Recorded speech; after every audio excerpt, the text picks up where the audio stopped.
अयोध्या वो स्थान है जहां मूर्ति नहीं है, फिर भी प्रतिदिन प्रातः और सायकाल पूजा अर्चना होती है, आरती होती है और प्रसाद का वितरण भी होता है। वो स्थान जहां पूजा पाठ करने वाले पुजारी तो होते हैं लेकिन भक्त नहीं।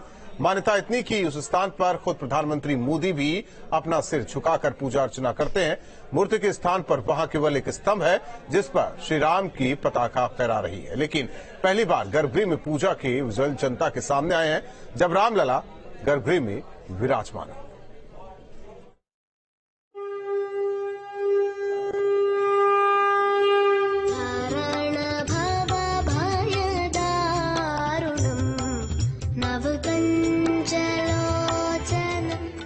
श्री राम जन्मभूमि परिसर में स्थित रामलला के गर्भगृह में भले ही अभी मूर्ति की स्थापना नहीं हुई है, लेकिन यहाँ हर दिन सुबह और शाम आरती होती है।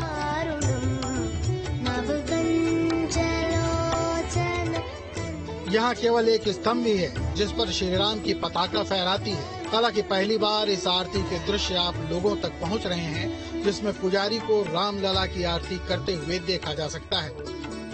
देखिए, जिस दिन रामलला तिरपाल से हटके अस्थाई मंदिर में आए हैं, तो उस जगह का भी जहाँ जब तक कुछ हटाया नहीं गया था, समतलीकरण किया गया, तब वहाँ पूजा होती थी।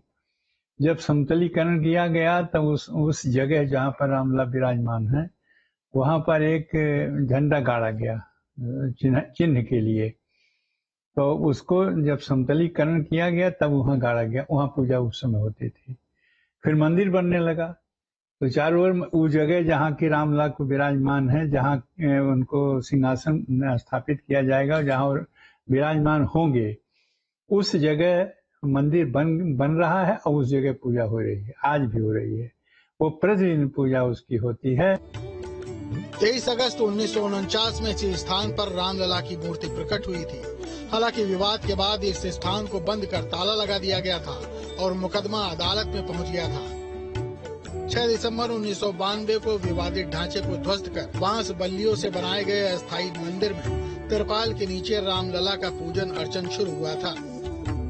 और ये पूजा नहीं, जब से 23 दिसंबर 1949 में रामलला गए उसमें विवादित मंदिर में, वहाँ पूजा शुरू हुई। 6 दिसंबर को गिरा, उस दिन रात का हम ही रहे, पूजा किए। शाम के 7-8 बजे वो ठीक हो गया और सिंहासन वहाँ चला गया, तिरपाल लग गया, वहाँ पूजा होती रही।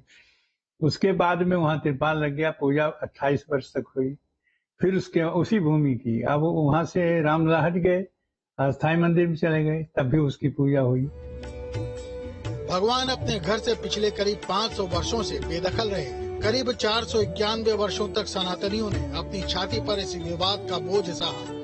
बाबर के आदेश पर उसके शिया सेनापति मीर बाकी ने 21 मार्च 1528 को जब मंदिर को ध्वस्त किया था, तब वो कोई साधारण मंदिर नहीं था। हालांकि भगवान राम के जल समाधि के बाद सरयू में आई भीषण बाढ़ से अयोध्या की भव्य विरासत को काफी क्षति पहुंची थी, लेकिन 500 वर्षों बाद उनके जन्मस्थल के गर्भगृह में पूजा होना सनातनियों के दिल को भा रहा है।